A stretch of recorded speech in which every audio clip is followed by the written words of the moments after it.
தோற்கடிக்கப்படவே முடியாத இராணுவம் இஸ்ரேல் இராணுவம் என்ற ஒரு பிம்பம் கட்டமைக்கப்பட்டது. அதை ஈரான் தகர்த்தெறிந்து விட்டது கடந்த வாரில். ஒட்டுமொத்தமாக தனது மிசைல்ஸ் கேப்பபிலிட்டியை வச்சு ஏவுகணை மலைகள் பொழிந்து இஸ்ரேலுடைய அயன்டாம் அனைத்து ஏர் டிஃபென்ஸ் சிஸ்டத்தையும் காலி பண்ணி இஸ்ரேலை பணிய வைத்தது ஈரான்.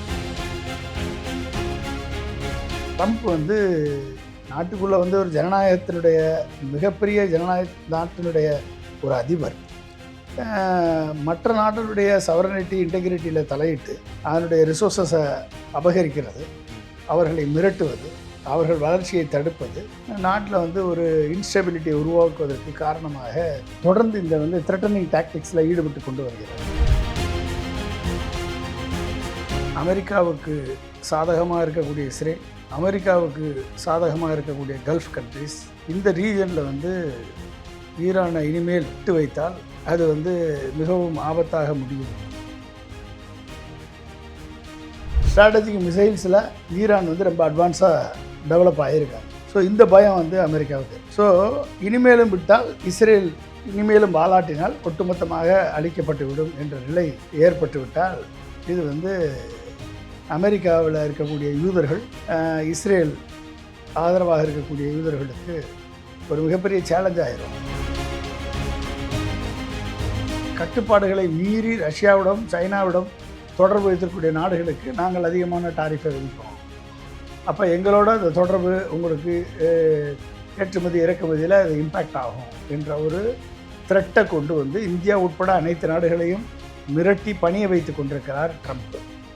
ட்ரம்ப்புடைய மிரட்டலுக்கு இந்தியா பணிந்து இந்த கடந்த முறை ரஷ்யாவில் இருந்த ஆயில் இம்போர்ட்டை மிக மிக அதிகமாக குறைத்து விட்டது. ஆயில் இம்போர்ட்டை ட்ரம்ப்புடைய உத்தரவுக்கு பயந்து ட்ரம்ப் தொடர்ந்து இந்த வேலையை பண்ணிட்டு இருக்காரு. இது ஒரு சைடு.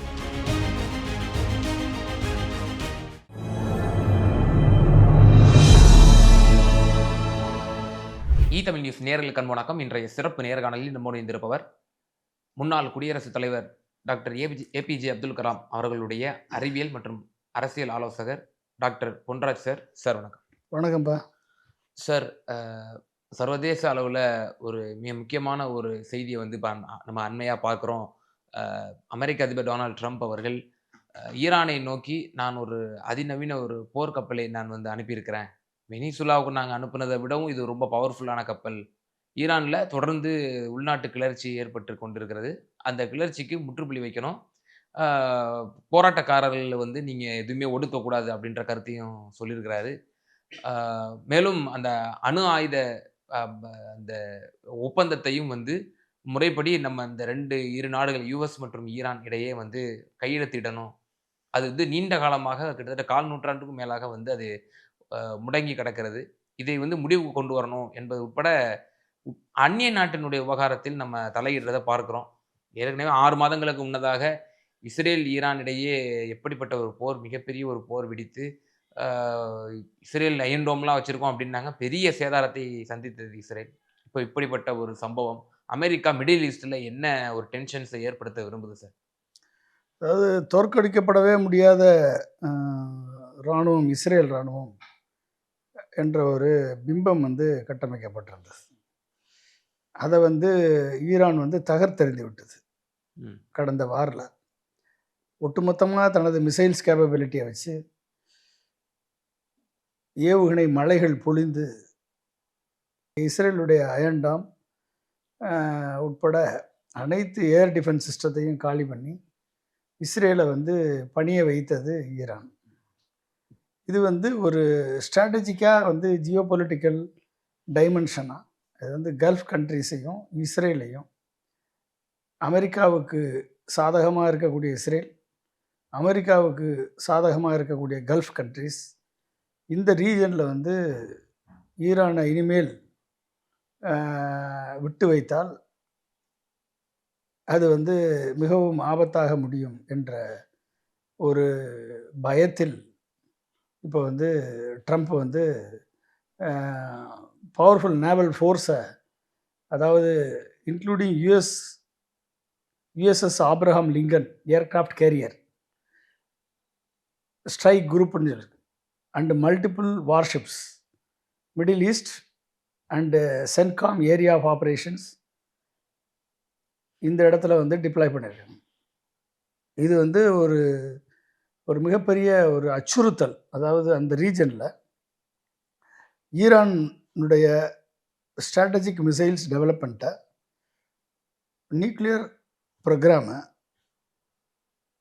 இனிமேலும் தொடரக்கூடாது என்று ஈரானை மிரட்டுவதற்காக இது வந்து இந்த வார்ஷிப்பை வந்து அங்கே டிப்ளாய் பண்ணி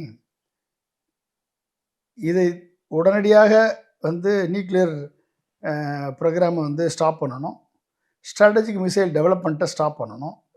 ஏன்னா இந்த ரெண்டுலேயும் அட்வான்ஸ் ஆயிடுச்சு அப்படின்னா ஈரானை கண்ட்ரோல் பண்ண முடியாது. ஈரான் வந்து அந்த ஸ்டேஜுக்கு வந்துடும், ஒரு பவர்ஃபுல் நேஷனாக வந்துடும். எனவே இதை நம்ம கண்ட்ரோல் பண்ண வேண்டும் என்ற ஒரு உணர்வோடு இங்கே வந்து டிப்ளாய் பண்ணுறாங்க. இது வந்து ஒரு மிகப்பெரிய ஒரு அச்சத்தை, ஒரு மிகப்பெரிய எஸ்கலேஷன் ஆஃப் வார் வந்து நடப்பதற்கான ஒரு வாய்ப்பை அந்த மிடில் ஈஸ்ட் ஏரியாவில் கொண்டாந்துருக்கு. இது மாசிவ் ஆர்மடா அப்படின்ட்டுருக்காரு ட்ரம்ப். இப்போ மாசிவ் ஆர்மடா அப்படின்னா வந்து அவ்வளவு ஆயுதங்களோட, மிசைல்ஸோட, ஏர்ஷிப் ஸ்ட்ரைக்கிங் ஃபோர்ஸை வந்து அங்கே ட்ரம்ப் வந்து அனுப்பியிருக்காரு. அப்படின்னா டைம் இஸ் ரன்னிங் அவுட் அப்படின்றாரு. டைம் இஸ் ரன்னிங் அவுட் அப்படின்னா எந்த நேரமும் ஈரான் தாக்கப்படலாம். அது மட்டும் இல்லாமல் இன்றைக்கி இன்டர்னல் இஷ்யூஸ், கிரைசிஸ் நடந்துட்டுருக்கு. எங்கே சார்? ஈரானில் பிகாஸ் ஆஃப் த பொருளாதாரத்தினுடைய வீக்னஸ், தொடர்ந்து போரினால் ஏற்பட்ட பொருளாதார இழப்பு, இப்படிப்பட்ட இதனால் ஏற்பட்ட பணவீக்கம், வேலை இல்லா திண்டாட்டம், இதெல்லாம் வந்து உள்நாட்டு கலவரத்துக்கு வித்திடுவதாக அமைந்திருக்கிறது. ஸோ அதை வந்து ஃபியூயல் பண்ணி, அதை வந்து தூண்டிவிட்டு, உள்நாட்டு கலவரத்துக்கு ஒரு சைடு தூண்டுறது, இன்னொரு சைடு வார்ஷிப்பை கொண்டு போய் நிறுத்திட்டு ஈரானை மிரட்டுறது, மூணாவது சைடு நியூக்ளியர் ப்ரோக்ராமையும் ஸ்ட்ராட்டஜிக் மிசைல் டெவலப்மெண்ட்டையும் நீ பண்ணக்கூடாது என்று மிரட்டுவது. இப்படிப்பட்ட ஒரு மிரட்டல் துணியில் எப்படி வெனிசுலாவினுடைய 17% ஆயில் ரிசோர்ஸை வெனிசுலா அதிபரை கைது செய்து வார்ஷிப் அனுப்பி அங்கே எடுத்தாரோ, எப்படி கிரீன்லேண்டை எடுக்க போகிறேன்னு டிக்ளேர் பண்ணி கிரீன்லேண்டுடைய ரிச் ரேர் எர்த் மினரல் ரிசோர்ஸஸை அபகரித்தா தான் சைனாவுடைய semiconductor and chip manufacturing and EV manufacturing, இதுக்கெல்லாம் வந்து ரேர் எர்த் மினரல்ஸ் சைனாவோட போட்டி போட்டு சப்ளை செயினை வந்து நம்ம ஈடுகட்ட முடியும். இல்லைன்னா சைனா ஓவர்டேக் பண்ணிடும். அதனால் கிரீன்லேண்டை எடுக்க வேண்டிய சூழல் உருவாக்கியிருக்காரு. அதே நேரத்தில் ஈரானில் டென்ஷனை க்ரியேட் பண்ணுறாரு. அப்போ ட்ரம்ப் வந்து எல்லாமே ஒரு த்ரெட்டனிங் பாலிட்டிக்ஸாக, நாட்டுக்குள்ளே வந்து ஒரு ஜனநாயகத்தினுடைய மிகப்பெரிய நாட்டினுடைய ஒரு அதிபர் மற்ற நாட்டினுடைய சவரனிட்டி இன்டெகிரிட்டியில் தலையிட்டு அதனுடைய ரிசோர்ஸஸை அபகரிக்கிறது, அவர்களை மிரட்டுவது, அவர்கள் வளர்ச்சியை தடுப்பது, நாட்டில் வந்து ஒரு இன்ஸ்டெபிலிட்டியை உருவாக்குவதற்கு காரணமாக தொடர்ந்து இந்த வந்து த்ரெட்டனிங் டாக்டிக்ஸில் ஈடுபட்டு கொண்டு வருகிறார். இதை நிறுத்துவதற்கு யாரும், இந்த உலக நாடுகளும் இதை நிறுத்தக்கூடிய அளவிற்கு அந்த டைரக்ட் கான்ஃப்ளிக்டாக கொண்டு வந்து அதை நிறுத்தக்கூடிய அளவிற்கு இருக்குன்னு தெரியல. ஸோ இது வந்து அங்கங்கே டென்ஷன் கிரியேட் ஆகுது, அப்படியே நிற்கிது. இது வந்து எந்த அளவிற்கு வந்து இது வந்து ஒரு மிகப்பெரிய ஒரு 3ஆம் உலகப் போருக்கு வித்திடுமா என்பதெல்லாம் ட்ரம்ப்பினுடைய ஓவர் ஆக்ஷனை பொறுத்து தான் நமக்கு தெரிய வரும். சார், ஃபஸ்ட்டு ட்ரம்ப் அட்மினிஸ்ட்ரேஷனில் வந்து பெரிதாக அந்நிய நாட்டோட விவகாரத்துலேயோ போர் தொடுக்கிறதோ இப்படிப்பட்ட விஷயங்கள்லாம் நடக்கலை. இப்போ செகண்டு இவரோட அட்மினிஸ்ட்ரேஷனில் இந்த காலகட்டத்தில் தொடர்ந்து பார்க்குறோம், அந்நிய நாட்டினுடைய விவகாரத்தில் தலையிடுறதா இருக்கட்டும், மிடில் ஈஸ்டில் வந்து குறிப்பாக இப்போ பலஸ்தீன் போரை கூட இப்போ முடிவுக்கு வந்து இன்னும் வரலை. சீஸ் ஃபயர்னு அறிவித்தாங்க, தாண்டியும் வந்து இன்னும் அங்கே வந்து குண்டுமழை பொழிந்துட்டு தான் இருக்குது. இப்போ இப்ப மிடில் ஈஸ்ட்ல இப்ப அவங்களால எப்படி டென்ஷன் ஏற்படுத்த முடியும்? குறிப்பா ஈரானுக்கு குடுக்கணும் அப்டின்னா, கடந்த 6 மாதங்களுக்கு முன்னதாக இஸ்ரேலை வைத்து அத வந்து சில ஆட்டங்கள் இந்த காரணங்க பார்க்க முடியுது. இப்ப மீண்டும் இஸ்ரேலை வைத்து ஏதேனும் அ அ மிசைல் விடுறதோ, இல்ல ட்ரோனோ அந்த மாரி ஏதேனும் வந்து ஈரானுக்கு வந்து தாக்குதல் தொடுப்பதற்கான வாய்ப்புகள் இருக்கா? பயா இஸ்ரேல். அதாவது ஈரான் வந்து இஸ்ரேலுக்கு ஒரு பயத்த காமிச்சிருச்சு. இஸ்ரேலுக்கு. தூரத்தில இருந்து கூட உன்னை நாங்க தாக்கி அழிக்க முடியும் என்ற ஒரு பயத்த காமிச்சிருச்சு. அதை வந்து இனிமேலும் விட்டால் இஸ்ரேல் ஒட்டுமொத்தமாக அழிக்கப்பட்டிருக்கும் என்ற நிலை ஏற்பட்ட பின்பு தான் அமெரிக்க அதிபர் ட்ரம்ப் வந்து ஈரான் அதிபரோட பேசி அந்த போரை முடிவுக்கு கொண்டு வந்தார். அதை கேட்டு போர் நிறுத்த ஒப்பந்தம் நடந்தது. ஆனால் இவர்களால் வந்து அளிக்கப்பட்ட nuclear test facility, nuclear enrichment facility இது எல்லாமே வந்து மிகப்பெரிய ஒரு குண்டை போட்டு ஏ2 பாமரை கொண்டு போய் குண்டு போட்டு அழித்து விட்டோம் என்று சொன்னதெல்லாம் அழிக்கப்படவில்லை. கிரவுண்ட் ரியாலிட்டி அதுக்குள்ளே வந்து அந்த என்ரிச்மெண்ட் ஃபெசிலிட்டியில் இருக்கக்கூடிய அத்தனை யுரேனியத்தையும் ஷிஃப்ட் பண்ணி கொண்டு போயிட்டாங்க ஈரான். அப்போ ஈரான் வந்து still capable of producing nuclear weapons. அந்த பயம் வந்து அமெரிக்காவுக்கு இருக்குது. ஸ்ட்ராட்டஜிக் மிசைல்ஸில் ஈரான் வந்து ரொம்ப அட்வான்ஸாக டெவலப் ஆகியிருக்காங்க. ஸோ இந்த பயம் வந்து அமெரிக்காவுக்கு இருக்குது. ஸோ இனிமேலும் விட்டால் இஸ்ரேல் இனிமேலும் வாலாட்டினால் ஒட்டுமொத்தமாக அழிக்கப்பட்டு விடும் என்ற நிலை ஏற்பட்டு விட்டால் இது வந்து அமெரிக்காவில் இருக்கக்கூடிய யூதர்கள், இஸ்ரேல் ஆதரவாக இருக்கக்கூடிய யூதர்களுக்கு ஒரு மிகப்பெரிய சேலஞ்ச் ஆயிரும். அப்படின்றதுனால இது வந்து ஈரானை இப்போ இவர் சேலஞ்ச் பண்ணுறாரு. ஆக்சுவலாக வந்து அமெரிக்கா ஃபஸ்ட்டு பாலிசி படி எது எடுத்தாலும் அமெரிக்கா தான் ஃபஸ்ட்டு. அதான் பாலிசி, ட்ரம்ப்புடைய பாலிசி. அப்போ டாரிஃபை போட்டு அதிகமான டாரிஃப் விதிக்கக்கூடிய நாடுகளுக்கு நாங்கள் அதிகமான டாரிஃப் விதிப்போம். இல்லை எங்களுடைய கட்டுப்பாடுகளை மீறி ரஷ்யாவிடம் சைனாவிடம் தொடர்பு வைத்திருக்கக்கூடிய நாடுகளுக்கு நாங்கள் அதிகமான டாரிஃபை விதிப்போம். அப்போ எங்களோட அந்த தொடர்பு உங்களுக்கு ஏற்றுமதி இறக்குமதியில் அது இம்பேக்ட் ஆகும் என்ற ஒரு த்ரெட்டை கொண்டு வந்து இந்தியா உட்பட அனைத்து நாடுகளையும் மிரட்டி பணிய வைத்து கொண்டிருக்கிறார் ட்ரம்ப். ட்ரம்ப்புடைய மிரட்டலுக்கு இந்தியா பணிந்து இந்த கடந்த முறை ரஷ்யாவில் இருந்து ஆயில் இம்போர்ட்டை மிக மிக அதிகமாக குறைத்து விட்டது. ஆயில் இம்போர்ட்டை ட்ரம்ப்புடைய உத்தரவுக்கு பயந்து இருந்தும் அவர் வந்து அதனால் சில காங்கிரஸ்மென் கூட ரெக்கமெண்ட் பண்ணாங்க இந்த டாரிஃபை இந்தியாவுக்கு குறைங்க அப்படின்னு சொல்லிட்டு. ஸோ இப்படிப்பட்ட ஒரு இந்தியா மட்டும் இல்லை, பல்வேறு நாடுகளுக்கு ட்ரம்ப் தொடர்ந்து இந்த வேலையை பண்ணிகிட்ருக்கார். இது ஒரு சைடு டாரிஃப் வார். ஒரு சைடு அமெரிக்கா ஃபஸ்ட்டு. அந்த அமெரிக்கா ஃபஸ்ட்டை வந்து உருவாக்குறதுக்கு ஒரு டாரிஃப் வாரை உருவாக்குறாரு. டாரிஃப் வாரை உருவாக்கி எதிர்க்கக்கூடிய நாடுகளை பணிய வைக்கிறாரு. இன்னொரு சைடு வந்து ரிசோர்ஸ் அப்டக்ஷன், அதாவது mineral resource, rare earth mineral resource அதிகமாக இருக்கக்கூடிய கிரீன்லேண்டை ஆக்கிரமித்து கிரீன்லேண்ட் இருக்கக்கூடிய ஒட்டுமொத்த வெல்த்தையும் எடுப்பதற்கு அது வந்து ஸ்ட்ராட்டஜிக் சைட்டு. அந்த சைட்டை விட்டால் சைனா ரஷ்யா வந்து அதை ஆக்குபை பண்ணிடுவாங்க என்ற ஒரு பொய் குற்றச்சாட்டை சொல்லி ஒட்டுமொத்த கிரீன்லேண்டை ஒன்று வாங்கணும், இல்லை வந்து நாங்கள் ஆக்கிரமிப்போம் என்ற நிலையை அமெரிக்கா எடுத்திருக்கிறது. மூன்றாவது ரிச் மினரல் ஆயில் ரிசோர்ஸஸ் வெனிசுலாவில் 17% of the overall oil resources வெனிசுலாவில் இருக்குது. அப்போ ஆயில் ரிசோர்ஸ் ஒரு பக்கம் எடுத்து அந்த ஆயிலை நான் தான் ட்ரேட் பண்ணுவேன், ட்ரேட் பண்ணிட்டு ஒரு பகுதி நான் வந்து ப்ராஃபிட்டாக கொடுப்பேன் வெனிசுலாவுக்கு. இப்படியெல்லாம் வந்து ஒரு அத்துமீறலின் உச்சகட்டத்தில் ட்ரம்ப் வந்து ஆணவத்தால் ஆடிக்கொண்டிருக்கிறார். இதற்கு பூனைக்கு மணி கட்டுவதற்கு பயந்து நாட்டோ நாடுகளும் யூரோப்பியன் யூனியனும் இன்றைக்கு கிரீன்லாண்டில் எடுக்கும் போது தான் அவங்களுக்கு அந்த வழி தெரிகிறது. உக்ரைன் இவர்களை நம்பித்தான் உக்ரைன் வந்து ரஷ்யாவோட சண்டைக்கு போனான். கடைசியில் நாட்டோ நாடுகளும் யுஎஸ்ஏவும் உக்ரைனை திராட்டில் விட்டான்.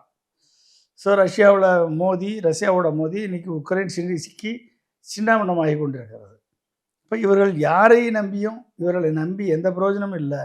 இவர்களை நம்பி பின்னால் சென்றால் ஒன்று அவங்க வந்து ஒட்டுமொத்த நாட்டை அபகரிப்பார்கள், இல்லை தலைவர்களை அப்டேட் பண்ணுவாங்க, இல்லை தலைவர்களை கைது செய்து சிறையில் இட்டு அந்த நாட்டுடைய வளத்தை கொள்ளையடிப்பார்கள், இல்லைன்னா வந்து மிரட்டுவார்கள். இது எல்லாமே வந்து பணபலத்தை வைத்துக்கொண்டு, பொருளாதார பலத்தை வைத்துக்கொண்டு, டாலருடைய சுப்ரமசியை வைத்துக்கொண்டு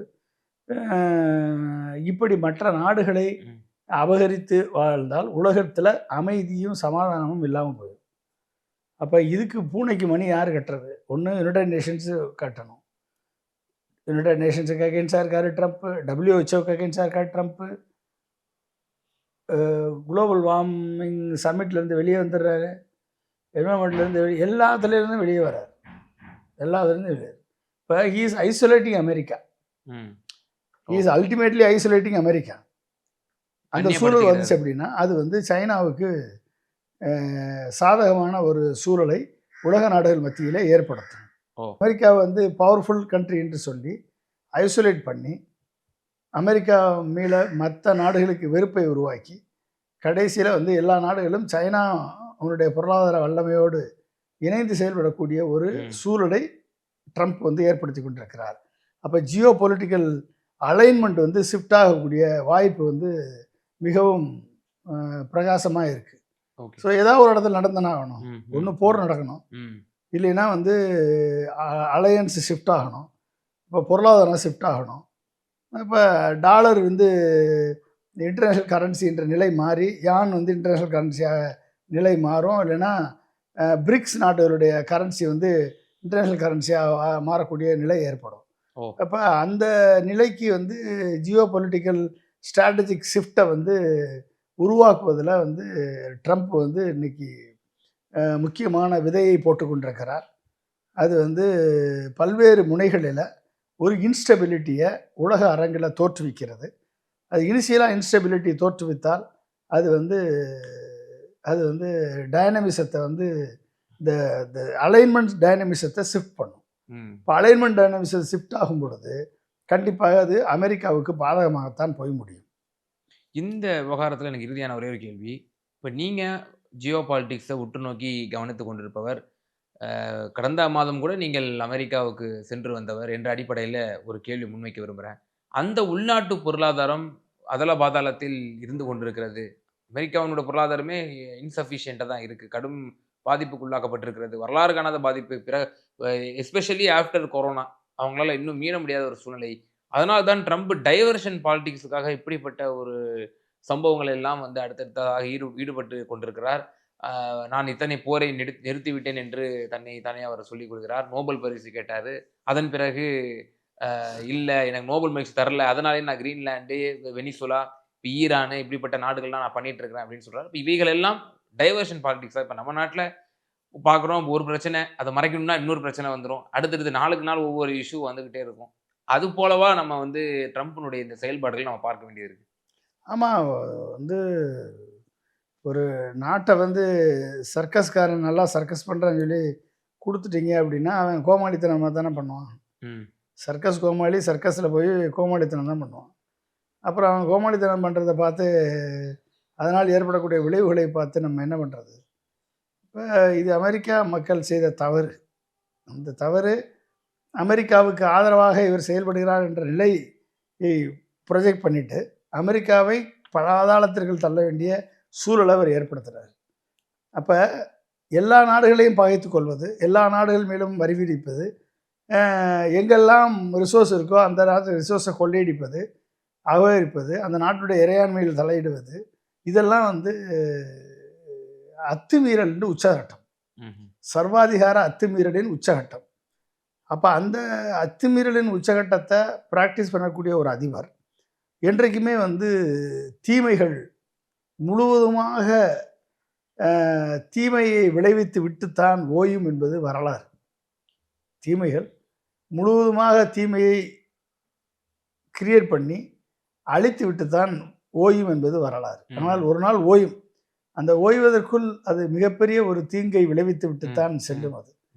எனவே அந்த தீமைகள் எதிர்க்கப்படவில்லை என்றால், தீமைகள் சேலஞ்ச் பண்ணப்படவில்லை என்றால், அந்த தீமைகளுக்கு வால் முளைத்து ரெக்கை முளைத்து தான் நினைத்தது தான் சரி என்று அது நர்த்தனமாடிக்கொண்டு இருக்கும். அப்போ அப்படிப்பட்ட ஒரு சூழல் தான் இன்னைக்கு நிலவுது. எல்லா இடத்துலையுமே தீமைகள் தலைவிரித்து ஆடிக்கொண்டிருக்கிறது. தீமைகள் தான் சர்வாதிகாரத்தை கையில் எடுத்துக்கொண்டு மக்களாட்சியினுடைய மாண்பை குலைத்து கொண்டிருக்கிறது. டெமோக்ரஸியினுடைய மாண்பை குலைத்து கொண்டிருக்கிறது. எனவே இது இன்றைக்கு இருக்கக்கூடிய அதிபர்கள், வரக்கூடிய அதிபர்கள் டெமோக்ரஸியை தாண்டி, டெமோக்ரஸியை காலில் போட்டு மிதித்துவிட்டு சர்வாதிகாரத்தை கையில் எடுத்து, இந்த சர்வாதிகாரம் தான் நாட்டை காக்கும் என்ற எண்ணத்தோடு டெமோக்ரஸியில் குழியில் தோண்டி புதைக்கக்கூடிய சம்பவங்கள் அதிகமாக நடக்கிறது. இப்போ ரஷ்யாவில் சோசியலிச கண்ட்ரி தான், பட் ஆனால் அங்கே புட்டினுடைய சர்வாதிகாரம் தான் கொடிகட்டி பறக்குது. அமெரிக்காவில் இஸ் எ டெமோக்ராட்டிக் கண்ட்ரி, பட்டு கேபிட்டலிஸ்டிக் ஃபெடரலிசம் தான் அங்கே கொடிகட்டி பறக்கிறது. அப்போ டெமோக்ராட்டிக் சென்ட்ரலிசம், ஏதாவது கோஆப்ரேட்டிவ் ஃபெடரலிசத்துக்கு பதிலாக கோர்சிவ் சென்ட்ரலிசத்தை ப்ராக்டிஸ் பண்ண வேண்டிய சூழல் நடக்குது. அதுதான் இந்தியாவிலேயும் நடக்குது. இந்தியாவிலேயே மோடி தலைமையிலான ஆட்சியை மாநில அரசுகளை நொறுக்கி, மாநில எதிர்க்கட்சி ஆளக்கூடிய மாநிலங்களை கழுத்தை ஸ்டிஃபில் பண்ணி இங்கே டெமோக்ராட்டிக் ஃபெடரலிசத்தை காலி பண்ணுறாங்க. அப்போ இப்படிப்பட்ட ஒரு சர்வாதிகாரத்தினுடைய உச்சத்தில் ஒவ்வொரு நாடுகளும் சென்று கொண்டிருந்தால், இது உலகத்தில் ஒரு மிகப்பெரிய ஒரு இன்ஸ்டெபிலிட்டியை கிரியேட் பண்ணி, அது மிக பெரும்பான்மையான ஒரு அழிவை நோக்கி இட்டு செல்லும் என்பதுதான் வரலாறு. இப்போ அந்த அழிவுக்கான பாதையை, அந்த அழிவுக்கான வேலையை விதைக்கக்கூடிய செயல்களை இப்படிப்பட்ட தலைவர்கள் செய்யும் பொழுது, மக்கள், அவர்களை தேர்ந்தெடுத்த மக்கள் வெட்கி தலைகுனிய வேண்டிய நிலை ஏற்படுகிறது. டெமோக்ரஸியை பயன்படுத்தி தான் அவங்க ஜெயிக்கிறாங்க. ஆனால் ஜெயிச்சு வந்த உடனே சர்வாதிகாரத்தை கையில் எடுக்கிறாங்க. தொடர்ந்து பதவியில் இருக்கக்கூடிய வழிமுறையை பின்பற்றுறாங்க. இந்தியாவில் இவிஎம்ஐ யூஸ் பண்ணுறாங்க, தொடர்ந்து பதவியில் இருக்காங்க. ரஷ்யாவில் சர்வாதிகாரத்தை பயன்படுத்துகிறாங்க, புட்டின் தொடர்ந்து பதவியில் இருக்கார். நார்த் கொரியாவில் சர்வாதிகாரம், அவர் கிம் தொடர்ந்து பதவியில் இருக்கார். சைனாவில் கம்யூனிசம் தொடர்ந்து அவர் பதவியில் இருக்கார். ட்ரம்ப்பு டெமோக்ரஸி தான், இருந்தாலும் திரும்பி வந்துடுறாரு. வந்த பிறகு அவர் என்ன பண்ணுறாரு, அவர் உலகத்தினுடைய உலக ரவுடியாக மாறிடுறாரு. ஸோ இப்போ இந்த தலைவர்களெல்லாம் நாட்டினுடைய மக்களை வாழ்க்கையை வளப்படுத்துவதற்கோ, நாட்டினுடைய மக்களுடைய குவாலிட்டி ஆஃப் லைஃப் இம்ப்ரூவ் பண்ணுறதுக்கோ, இந்த பூமியை ஒரு சஸ்டைனபிள் பிளானட்டாக மாற்றுறதுக்கோ, லிவபிள் பிளானட் எர்த்தாக மாற்றுறதுக்கோ எந்த நடவடிக்கை எடுக்காமல், எல்லாம் சுயநலத்தினுடைய உச்சத்தில் இவர்கள் செய்யக்கூடிய நடவடிக்கை தங்கள் நாட்டை வளப்படுத்துகிறோம் என்ற ஒரு காரணத்தை வைத்துக்கொண்டு ஒட்டுமொத்த மனித குலத்தினுடைய எதிர்காலத்தை சூறையாடி கொண்டிருக்கிறார்கள். இதை மக்கள் புரிந்து கொண்டால் மட்டும்தான் இப்படிப்பட்ட சர்வாதிகாரிகள் வீழ்த்தப்பட வேண்டும் என்பதில் எந்த விதமான மாற்று கருத்தும் இல்லை. சர்வாதிகாரம் வீழ்த்தப்படணும், ஜனநாயகம் தலைக்க வேண்டும். அப்பொழுதுதான் அமைதி நிலவும். நிச்சயமா சார். சமகால அரசியல் சூழ்நிலை குறித்து ரொம்ப தெளிவாக எங்கள் நேயர்களுக்கு உங்களுடைய கருத்துக்களை பகிர்ந்தீங்க. மிகுந்த நன்றி. தேங்க்யூ.